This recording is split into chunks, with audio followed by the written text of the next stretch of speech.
ये एक ऐसा टापू था जहाँ जॉन हैमंड नाम के एक वैज्ञानिक ने करोड़ों साल पहले विलुप्त हो चुके डायनासोरों को फिर से जिंदा कर दिया था और आज पहली बार कुछ चुनिंदा लोग इस चमत्कार को अपनी आंखों से देखने वाले थे। कुछ ही देर बाद हेलीकॉप्टर उस रहस्यमयी टापू पर उतर गया। इसके बाद सभी लोग बिना वक्त गवाए गाड़ियों में बैठे और सीधे जुरासिक पार्क की तरफ निकल पड़े। जल्दी ही गाड़ियां सुरक्षित फेंस को पार करके एक खुले मैदान में पहुंच गई। तभी अचानक डॉक्टर एलन की नजर पहली बार एक जिंदा डायनासोर पर पड़ी। एक पल के लिए उसे अपनी आंखों पर यकीन नहीं हुआ। उसने तुरंत एली को भी उस ओर देखने को कहा। इतने विशाल जीव को सामने देखकर एली भी दंग रह गई। जब दोनों धीरे धीरे उसके करीब पहुंचे तभी जॉन ने बताया कि इस विशालकाय डायनासोर का नाम ब्रैकियोसॉरस है। इसके बाद वह उन्हें थोड़ा और आगे लेकर गया जहां उन्हें चारों तरफ अलग अलग प्रजातियों के विशाल डायनासोर बेखौफ घूमते हुए दिखाई दिए। ये नजारा देखकर ऐसा लग रहा था मानो वे सचमुच डायनासोरों की दुनिया में पहुंच गए हों। लेकिन तभी जॉन ने उन्हें एक और बड़ा सरप्राइज दिया। उसने बताया कि उसने दुनिया के सबसे खतरनाक शिकारी टी-रेक्स को भी जिंदा कर दिया है। ये सुनकर एलन पूरी तरह हैरान रह गया। उसे समझ नहीं आ रहा था कि करोड़ों साल पहले विलुप्त हो चुके डायनासोर आखिर फिर से जिंदा कैसे हो गए। उनके सारे सवालों का जवाब देने के लिए जॉन सबको तुरंत विजिटर सेंटर ले गया। वहाँ पहुंचकर उसने एक एनिमेटेड फिल्म के जरिए पूरी कहानी समझाई। उसने बताया कि इस सब की शुरुआत जमीन के अंदर दबे एक एम्बर से हुई थी। दरअसल करोड़ों साल पहले मच्छर डायनासोरों का खून चूसा करते थे। उनमें से कुछ बदकिस्मत मच्छर पेड़ों के रेजिन में फंस गए। समय के साथ वही रेजिन जमीन के अंदर दबते चले गए। मिलियंस ऑफ ईयर्स के बाद जब इंसानों ने इस एम्बर को खोज निकाला तो उसके अंदर कैद मच्छरों से डायनासोर का खून निकाला गया। उसी खून से वैज्ञानिकों ने डायनासोर के डीएनए के कुछ हिस्से हासिल कर लिए। हालांकि डीएनए अधूरा था, इसलिए उसकी कमी पूरी करने के लिए वैज्ञानिकों ने उसमें मेंढक का डीएनए भी मिला दिया और इस तरह करोड़ों साल पहले विलुप्त हो चुके डायनासोरों को फिर से जिंदा कर दिया गया। इसके बाद जॉन सबको रिसर्च लैब में ले गया। किस्मत से वे बिल्कुल सही वक्त पर पहुंचे थे क्योंकि उसी समय एक नन्हा डायनासोर अंडे से बाहर आ रहा था। यह अद्भुत नजारा देखकर जॉन मुस्कुराते हुए बोला कि इस द्वीप पर जन्म लेने वाला हर डायनासोर सबसे पहले उसी का चेहरा देखता है। तभी इयान ने मजाक मजाक में पूछा कि यह नर है या मादा। तभी डॉक्टर हेनरी वू बोले कि पार्क के सभी डायनासोर सिर्फ मादा हैं। ऐसा इसलिए किया गया है ताकि वे कभी रिप्रोडक्शन न कर सकें और उनकी आबादी हमेशा नियंत्रण में रहे। उसी दौरान एलन की नजर अपनी हथेली पर रखे उस नन्हे डायनासोर पर गई। ध्यान से देखने पर उसे एहसास हुआ कि यह कोई आम डायनासोर नहीं बल्कि एक वेलोसिरैप्टर है जिसे दुनिया का दूसरा सबसे खतरनाक डायनासोर माना जाता है। एलन की एक्साइटमेंट बढ़ते देख जॉन तुरंत उसे रैप्टरों के बाड़े में ले गया। किस्मत से उसी समय रैप्टर्स को खाना खिलाया जा रहा था। स्टाफ एक जिंदा बैल को रस्सियों से बांधकर धीरे धीरे रैप्टरों के बाड़े में उतार रहा था। जैसे ही बैल जमीन पर पहुंचा अंदर से खौफनाक चीखें सुनाई देने लगी। रैप्टर्स दिखाई नहीं दे रहे थे लेकिन उनकी मौजूदगी ही डर पैदा करने के लिए काफी थी। इसी बीच पार्क का सिक्योरिटी लीडर रॉबर्ट भी वहां आ पहुंचा। वह रैप्टर्स के शिकार करने के तरीके को अच्छी तरह समझता था। लंबे समय तक उन्हें ऑब्जर्व करने के बाद उसे पता चला कि रैप्टर्स 50 से 60 मील प्रति घंटे की रफ्तार से दौड़ सकते हैं। वे लंबी छलांग लगाने में माहिर हैं और उनका तेज दिमाग किसी इंसान से कम नहीं। तभी रॉबर्ट ने एक और चौंकाने वाली बात बताई। हर बार जब रैप्टर्स को खाना दिया जाता है तो वे बाड़े पर हमला जरूर करते हैं लेकिन वे कभी भी एक ही जगह को निशाना नहीं बनाते। हर बार वे फेंस के अलग हिस्से को परखते हैं ताकि उसकी सबसे कमजोर जगह ढूंढकर भाग सकें। अब सभी को समझ आ चुका था कि रैप्टर्स सिर्फ ताकतवर ही नहीं बल्कि काफी चालाक भी हैं। रैप्टर्स को खाना खिलाने के बाद सभी लोग जुरासिक पार्क की सैर पर निकल पड़े। उन्हें खास तरह की ऑटोमेटिक इलेक्ट्रिक कारों में बैठाया गया जो बिना किसी ड्राइवर के अपने आप चलती थी। इस बार उनके साथ जॉन के पोते पोती लेक्स और टिम भी मौजूद थे। जैसे ही कारों ने जुरासिक पार्क का विशाल गेट पार किया उसी पल उनकी रोमांचक यात्रा शुरू हो गई। सबसे पहले वे डायलोफोसॉरस के एरिया में पहुंचे जहां एक बेहद खतरनाक मांसाहारी डायनासोर रखा गया था। सभी लोग बड़ी बेसब्री से उसकी पहली झलक का इंतजार कर रहे थे लेकिन इस बार किस्मत ने उनका साथ नहीं दिया क्योंकि वे लोग गलत समय पर पहुंचे थे। काफी देर इंतजार करने के बाद भी उन्हें उसकी एक झलक तक देखने को नहीं मिली। आखिरकार निराश होकर कार आगे बढ़ गई। कुछ ही देर बाद सभी लोग पार्क के सबसे खतरनाक शिकारी टी-रेक्स के बाड़े तक पहुंच गए लेकिन यहाँ भी उन्हें निराशा ही हाथ लगी क्योंकि पूरे बाड़े में टी-रेक्स का नामो निशान तक नहीं था। मेहमानों को मायूस होते देख जॉन ने तुरंत एक जिंदा बकरी छोड़ने का आदेश दिया ताकि उसकी गन से टी-रेक्स बाहर निकल आए लेकिन काफी देर तक इंतजार करने के बाद भी टी-रेक्स बाहर नहीं निकला। तभी एलन ने मुस्कुराते हुए कहा कि टी-रेक्स की फितरत ही कुछ ऐसी है, उसे परोसा हुआ खाना बिल्कुल पसंद नहीं बल्कि वो शिकार को अपने ही दम पर मार कर खाना पसंद करता है। लगातार दूसरी बार भी डायनासोर न दिखने की वजह से सब लोग और आगे बढ़ गए। तभी अचानक एलन की नजर झाड़ियों के बीच पड़े एक विशाल डायनासोर पर गई। उसने बिना देर किए चलती कार का दरवाजा खोला और बाहर कूद पड़ा। एली भी तुरंत उसके पीछे दौड़ पड़ी। ये सब देखकर कंट्रोल रूम में मौजूद जॉन बुरी तरह घबरा गया क्योंकि वहाँ मौजूद लोगों को अंदाजा तक नहीं था कि वे किस खतरे की ओर बढ़ रहे हैं। जैसे ही एलन और बाकी लोग उस जगह पहुंचे तो उन्हें जमीन पर एक विशाल ट्राइसेराटॉप्स दर्द से तड़पता हुआ दिखाई दिया। सिक्योरिटी गार्ड ने बताया कि घबराने की बात नहीं है, उसकी बस तबीयत खराब है। लेकिन इतने विशाल डायनासोर को पहली बार अपनी आंखों के सामने देखकर हर कोई हैरान था। तभी एली ने अंदाजा लगाया कि शायद इस डायनासोर ने कोई जहरीला फल खा लिया है। जानवरों की डॉक्टर होने के नाते उसने वहीं रुककर उसका इलाज करने का फैसला किया। लेकिन तभी कंट्रोल सेंटर से एक इमरजेंसी मैसेज आया। सभी को तुरंत पार्क के मेन सेंटर में वापस लौटने को कहा गया। दरअसल बाड़े में लगे कैमरों में टी-रेक्स कहीं दिखाई नहीं दे रहा था जिसकी वजह से पूरे पार्क में हड़कंप मच चुका था। इसी कारण दोपहर का बाकी टूर तुरंत कैंसिल कर दिया गया। लेकिन एली ने वापस लौटने से मना कर दिया। उसने तय किया कि वह पहले बीमार ट्राइसेराटॉप्स का इलाज करेगी, फिर पार्क के स्टाफ के साथ सुरक्षित लौट आएगी। उधर जैसे ही बाकी लोग वापस जाने लगे तभी कंट्रोल सेंटर में मौजूद डेनिस बाहर निकलने की तैयारी करने लगा। लेकिन निकलने से पहले उसने जॉन से कहा कि उसे सिस्टम में कुछ जरूरी मेंटेनेंस करना है, इसलिए पूरे पार्क का नेटवर्क करीब 1 घंटे के लिए बंद रहेगा। जॉन को उसकी बात पर जरा भी शक नहीं हुआ, लेकिन असलियत कुछ और ही थी। डेनिस ने जानबूझकर पूरा सिस्टम बंद किया था ताकि सिक्योरिटी कैमरे उसकी हरकत रिकॉर्ड न कर सकें। दरअसल 2 दिन पहले एक बड़ी कंपनी ने उसे डायनासोर का डीएनए चुराने के बदले $200 मिलियन में खरीद लिया था। जैसे ही कैमरे बंद हुए, वह सीधे रिसर्च लैब में पहुंच गया। वहां से उसे जितने भी कीमती डीएनए सैंपल मिले, उसने उन सभी को चुराकर एक स्प्रे कैन के अंदर छिपा लिया। इसके बाद वह किसी को भनक लगे बिना अपनी कार लेकर पार्क से निकल पड़ा। उधर पूरे एरिया की बिजली बंद होते ही दोनों टूर कारें टी-रेक्स के एरिया के ठीक बाहर रुक गईं। एलन और बाकी लोगों को लगा कि कुछ ही देर में बिजली वापस आ जाएगी, इसलिए उन्होंने वहीं रुककर इंतजार करने का फैसला किया। इसी बीच टिम की नजर कार के अंदर रखे पानी के गिलास पर पड़ी। उसने देखा कि पानी की सतह पर अचानक हल्की हल्की लहरें बनने लगी हैं, मानो कोई भारी चीज उनकी तरफ बढ़ रही हो। टिम ने बिना देर किए अपना नाइट विजन गॉगल पहना और चारों तरफ ध्यान से देखने लगा। तभी उसकी नजर उस जगह पड़ी जहां दिन में टी-रेक्स को लुभाने के लिए एक बकरी बांधी गई थी, लेकिन अब वहां बकरी का नामो निशान तक नहीं था। कोई कुछ समझ पाता उससे पहले ही एक खून से सनी बकरी की टांग सीधे कार के शीशे पर आ गिरी। ये देखकर सबके होश उड़ गए। तभी अचानक पार्क का सबसे खतरनाक शिकारी टी-रेक्स उनकी कार के ठीक सामने आ खड़ा हुआ। उसे इतनी करीब देखकर डोनाल्ड बुरी तरह घबरा गया। उसने दोनों बच्चों को वहीं छोड़ा और जान बचाकर कार से बाहर भाग निकला। भागते भागते वह सड़क किनारे बने एक छोटे से टॉयलेट में जाकर छिप गया। उधर बिजली बंद होने की वजह से टी-रेक्स आसानी से फैंस तोड़कर बाहर निकल आया। हालात बिगड़ते देख एलन ने तुरंत इयान से कहा कि बिल्कुल भी मत हिलना, क्योंकि रात के समय टी-रेक्स की नजर सबसे पहले हिलती हुई चीजों पर जाती है। उधर आगे वाली कार में बैठे लेक्स और टिम इससे पूरी तरह अनजान थे। लेक्स ने तुरंत कार की डिग्गी से टॉर्च निकाल ली और मदद के लिए उसे जलाकर इशारे करने लगी, लेकिन उसकी यही गलती उस पर भारी पड़ गई, क्योंकि टॉर्च की रोशनी ने सीधे टी-रेक्स का ध्यान उनकी तरफ खींच लिया। उसने एलन की कार छोड़ दी और सीधे बच्चों की कार के सामने पहुंच गया। इतने विशाल डायनासोर को सामने देखकर टिम बुरी तरह घबरा गया। फिर भी उसने हिम्मत नहीं हारी और धीरे से कार का खुला दरवाजा बंद कर दिया। लेकिन अभी भी दोनों भाई बहन बुरी तरह डरे हुए थे। वे बिना हिले डुले बस यही दुआ कर रहे थे कि किसी तरह टी-रेक्स वहां से चला जाए। मगर कार के अंदर जल रही तेज टॉर्च की रोशनी से वो और भड़क गया। उसने जोरदार दहाड़ लगाई और पूरी ताकत से कार पर हमला कर दिया।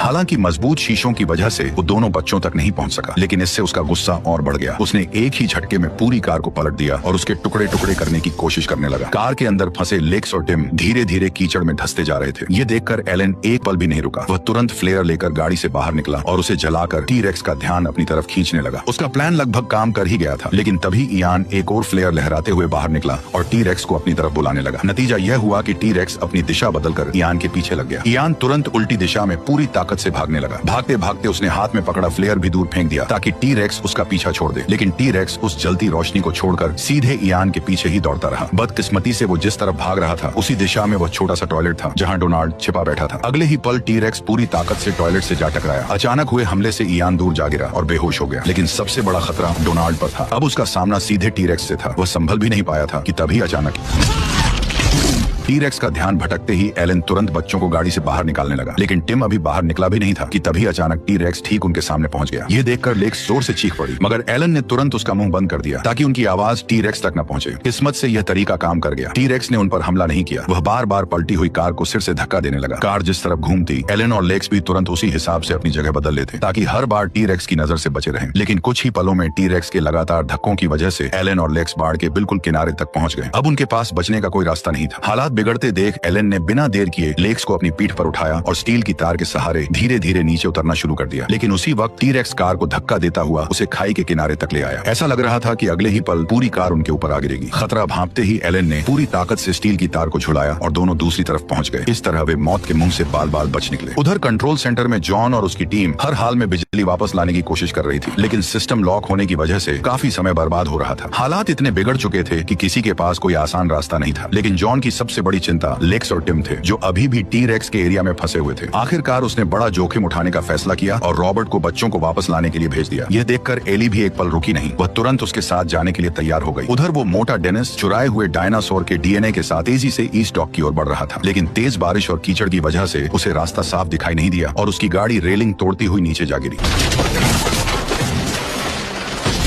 बाहर निकलकर उसने देखा कि उसकी गाड़ी एक गिरे हुए पेड़ के ऊपर फंस चुकी थी। हालांकि किस्मत से सड़क ज्यादा दूर नहीं थी, इसलिए उसने बिना देर किए टो रॉप की मदद से गाड़ी बाहर निकालनी शुरू कर दी। लेकिन रस्सी बांधते समय वहां एक डिलोफोसोरस आ पहुंचा। उसे देखते ही डेनिस की हालत खराब हो गई, लेकिन उसने खुद को ऐसे दिखाया मानो उसे उसका जरा भी डर न हो। फिर वह धीरे धीरे वापस गाड़ी की तरफ बढ़ने लगा, लेकिन उसने देखा कि डिलोफोसोरस लगातार उसके पीछे पीछे आ रहा है। घबराहट में डेनिस ने पास पड़ी एक लकड़ी उठाई और उसे दूर फेंक दी। उसे लगा कि वो भी कुत्ते की तरह लकड़ी के पीछे भाग जाएगा, लेकिन वो डायनासोर अपनी जगह से टस से मस भी नहीं हुआ। अब अब डेनिस के पास बचने का कोई रास्ता नहीं था। वह घबराकर पूरी ताकत से अपनी गाड़ी की तरफ भागा, लेकिन अंदर पहुंचने से पहले ही डिलोफोसोरस ने उस पर जहरीला थूक उछाल दिया। घबराकर वह तुरंत उठा और पूरी रफ्तार से भागने लगा, लेकिन डिलोफोसोरस ने उसका पीछा नहीं छोड़ा और फिर से डेनिस के चेहरे पर जहरीला थूक उछाल दिया। अब डेनिस की आंखों के सामने सब कुछ धुंधला पड़ने लगा। घबराहट में वह गाड़ी के दरवाजे से टकराया और जोर से जमीन पर गिर पड़ा। इसी दौरान उसकी जेब में रखा स्प्रे कैन भी नीचे गिर गया, लेकिन डेनिस को इसकी भनक भी नहीं लगी। वह किसी तरह उठकर जल्दी से गाड़ी के अंदर छिप गया। उसे यकीन हो गया कि अब खतरा टल चुका है, लेकिन अगले ही सेकंड उसके पैरों तले जमीन खिसक गई, क्योंकि डिलोफोसोरस पहले ही गाड़ी के अंदर पहुंच चुका था। कुछ ही सेकंड में उस डायनासोर ने डेनिस का वही काम तमाम कर दिया और उसके चुराए हुए जीन्स भी हमेशा के लिए मिट्टी के नीचे दफन हो गए। उधर एलन और लेक्स अब भी टी-रेक्स के इलाके में फंसे हुए थे। दूसरी तरफ टिम अपनी टूर कार समेत एक ऊंचे पेड़ पर लटका हुआ था। हर गुजरते पल के साथ उसकी जान का खतरा बढ़ता जा रहा था। इसीलिए एलन ने बिना देर किए उसे बचाने के लिए पेड़ पर चढ़ना शुरू कर दिया। काफी मशक्कत के बाद वो किसी तरह टिम तक पहुंच गया। जैसे ही उसने कार के अंदर झांक कर देखा तो पता चला कि टिम अभी भी जिंदा था, लेकिन इससे पहले कि टी-रेक्स दोबारा लौटता, एलन ने सावधानी से टिम को कार से बाहर निकाला और उसे अपने साथ नीचे उतारने लगा। लेकिन खतरा अभी टला नहीं था। जैसे ही दोनों नीचे उतरने लगे, ऊपर पेड़ों में फंसी टूर कार भी धीरे धीरे खिसकने लगी। गनीमत यह रही कि मोटी शाखाओं ने उसकी रफ्तार काफी धीमी कर दी। इसी का फायदा उठाकर एलन और टिम तेजी से नीचे उतर आए, लेकिन अगले ही पल वो भारी कार सीधे उनके ऊपर आ गिरी।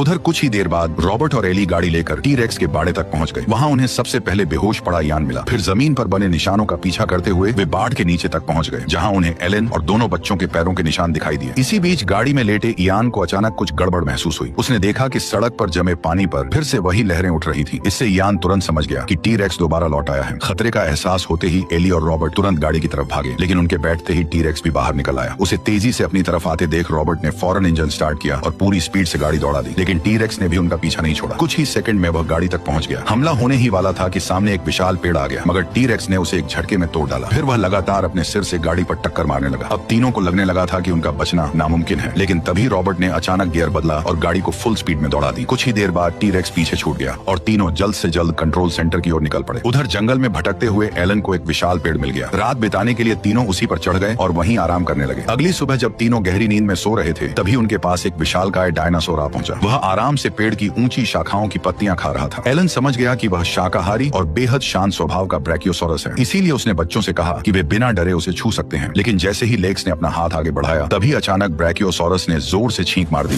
और लेक्स उसके चिपचिपी नाक से पूरी तरह भीग गई। कुछ देर बाद जब ब्रैकियोसोरस वहां से चला गया तो तीनों भी अपनी मंजिल की तरफ निकल पड़े। तभी एलन की नजर जमीन पर पड़े कुछ टूटे हुए डायनासोर के अंडों पर पड़ी। यह देखकर टिम पूरी तरह हैरान रह गया, क्योंकि उसने दादा जॉन से सुना था कि पार्क में मौजूद सभी डायनासोर मादा हैं। ऐसे में वे जंगल में खुद बच्चे कैसे पैदा कर सकते हैं? एलन ने कुछ देर सोचा और फिर उसे एक बेहद अहम बात समझ आई। दरअसल डायनासोर बनाने के लिए उनके डीएनए में मेंढक का डीएनए भी मिलाया गया था और कुछ मेंढकों में जरूरत पड़ने पर अपना लिंग बदलने की क्षमता होती है। यानी मुमकिन है कि उसी वजह से कुछ डायनासोर भी नर बन गए हों और अब वे जंगल में बच्चे पैदा कर रहे हों। उधर इस बात से बेखबर यान और बाकी लोग सुरक्षित कंट्रोल सेंटर पहुंच चुके थे, लेकिन पूरी रात की कोशिशों के बाद भी चीफ इंजीनियर पार्क की बिजली दोबारा चालू नहीं कर पाया। अब जॉन के पास इंतजार करने का वक्त नहीं था। उसने तुरंत पूरे पार्क का सिस्टम रीसेट करने का फैसला किया ताकि डेनिस का डाला हुआ वायरस पूरी तरह हट जाए। कुछ ही देर में सिस्टम रीसेट तो हो गया, लेकिन बिजली फिर भी नहीं आई। अब सभी को समझ आ गया कि मैन पावर सिस्टम को मैन्युअली रीस्टार्ट करना पड़ेगा और यह काम सिर्फ पावर रूम में जाकर ही किया जा सकता था। इसलिए चीफ बिना देर किए पावर रूम की तरफ निकल गया, लेकिन काफी देर तक इंतजार करने के बाद भी न बिजली वापस आई और न ही चीफ लौट कर आया। हालात बिगड़ते देख एली और रॉबर्ट ने हथियार उठाए और खुद पावर रूम की तरफ निकल पड़े। लेकिन रास्ते में जब वे रैप्टरों के बाड़े के पास पहुंचे तो रॉबर्ट की नजर टूटी हुई इलेक्ट्रिक फेंस पर पड़ी। ये देखते ही उसके चेहरे का रंग उड़ गया, क्योंकि इसका सिर्फ एक ही मतलब था, वेलोसिरैप्टर्स अपने बाड़े से बाहर निकल चुके हैं। जमीन पर बने उनके पैरों के ताजा निशान भी सीधे पावर रूम की तरफ जा रहे थे। जब दोनों वहां पहुंचे तब रॉबर्ट को एहसास हुआ कि रैप्टर्स यही कहीं मौजूद हैं। उसने तुरंत एली से पावर रूम की तरफ भागने को कहा, जबकि वह खुद रैप्टर्स को रोकने के लिए वहीं रुक गया। जल्द ही एली किसी तरह सुरक्षित पावर रूम के अंदर पहुंच गई, लेकिन रॉबर्ट की किस्मत इतनी अच्छी नहीं थी। जैसे ही रॉबर्ट की नजर एक रैप्टर पर पड़ी, उसने फौरन बंदूक उसकी तरफ तान दी, लेकिन गोली चलाने से पहले ही झाड़ियों से दूसरा रैप्टर निकल आया और अगले ही पल रॉबर्ट उसका शिकार बन गया।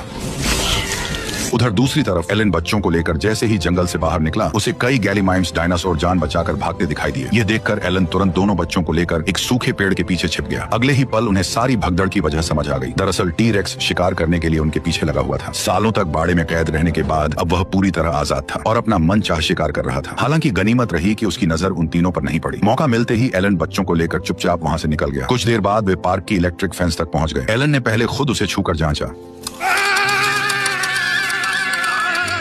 जब एलन को यकीन हो गया कि फेंस में बिजली नहीं है तो उसने बच्चों को आगे बढ़ने का इशारा किया। अगले ही पल तीनों सावधानी से फेंस पार करने लगे, लेकिन एलन को बिल्कुल भी अंदाजा नहीं था कि जॉन के कहने पर एली पार्क की बिजली एक एक करके वापस चालू कर रही थी। हालांकि एलन और लेक्स तो सुरक्षित नीचे उतर गए, लेकिन टिम अब भी फेंस के ऊपर लटका हुआ था। तभी अचानक फेंस का अलार्म बज उठा। एलन ने तुरंत उसे नीचे कूदने को कहा, मगर उसी पल फेंस में बिजली दौड़ गई। तेज करंट का झटका लगते ही टिम नीचे जमीन पर जा गिरा। उधर पावर रूम में मौजूद एली बिजली वापस आने से खुश ही हो रही थी कि तभी एक रैप्टर अचानक उसके पीछे आ गया। गनीमत रही कि उनके बीच लगे बिजली के मोटे केबल्स की वजह से वह तुरंत एली तक नहीं पहुंच सका। जैसे ही मौका मिला एली दौड़कर बाहर निकली और फौरन लोहे का गेट बंद कर दिया। इससे उसे कुछ पल की राहत मिल गई, लेकिन अगले ही पल रैप्टर ने अपने नुकीले पंजों से लोहे की जाली चीरनी शुरू कर दी। यह देखकर एली बिना पीछे मुड़े पूरी ताकत से भागने लगी। पैर में चोट लगने के बावजूद भी वो किसी तरह अपनी जान बचाकर पावर रूम से बाहर निकलने में कामयाब हो गई। उधर एलन की लगातार कोशिशों से आखिरकार टिम की जान बच गई। इसके बाद एलन दोनों बच्चों को सुरक्षित विजिटर सेंटर ले आया। उसने दोनों से कहा कि वे यहीं छिपे रहें, क्योंकि वो बाहर लोगों को ढूंढने जा रहा है। लेकिन जैसे ही एलन वहां से गया तभी लेक्स की नजर अचानक एक रैप्टर पर पड़ी, जो दबे पांव विजिटर सेंटर के अंदर दाखिल हो चुका था। खतरा भांपते ही लेक्स ने फौरन टिम का हाथ पकड़ा और दोनों जान बचाने के लिए किचन की तरफ दौड़ पड़े। इसी बीच कंट्रोल सेंटर के बेसमेंट में एलन की मुलाकात आखिरकार एली और बाकी लोगों से हो गई। वहां पहुंचते ही एलन को रैप्टर्स के भाग निकलने की खबर मिल गई। एली ने बताया कि ये रैप्टर्स नॉर्मल डायनासोर नहीं है, वे इतने समझदार हैं कि अपने पंजों से दरवाजे तक खोल लेते हैं। और अगले ही पल यह बात सच साबित हो गई, क्योंकि एक रैप्टर सचमुच किचन का दरवाजा खोल चुका था। लेकिन सबसे डरावनी बात यह थी कि दरवाजा खुलते ही वो अकेला अंदर नहीं गया। उसने जोर जोर से आवाज लगानी शुरू कर दी। कुछ ही पलों बाद दूसरा रैप्टर भी वहां आ गया। तब दोनों मिलकर सीधे किचन के अंदर घुस गए और छिपे हुए दोनों भाई बहन को ढूंढने लगे। अपनी जान बचाने के लिए लेक्स लगातार टिम को लेकर एक जगह से दूसरी जगह छिपती रही, लेकिन इसी अफरा तफरी में टिम पीछे छूट गया। रैप्टर बस उसे देख ही लेता कि तभी टिम दौड़कर एक कोने में छिप गया। कुछ पल के लिए लगा कि खतरा टल गया है, लेकिन तभी अचानक टिम के पास रखा एक चम्मच नीचे गिर पड़ा। आवाज सुनते ही दोनों रैप्टर्स का ध्यान उसी तरफ चला गया और वे धीरे धीरे टिम की तरफ बढ़ने लगे। ये देखकर लेक्स ने बिना एक पल गवाए पास पड़ा चम्मच उठाया और पूरी ताकत से फर्श पर दे मारा। आवाज सुनते ही रैप्टर का ध्यान टिम से हटकर लेक्स पर चला गया। लेक्स फौरन पास की एक अलमारी में घुस गई, लेकिन उसका दरवाजा बीच में ही फंस गया। वह पूरी ताकत लगाती रही, फिर भी उसे बंद नहीं कर पाई। तभी रैप्टर पूरी स्पीड से उसकी तरफ दौड़ा।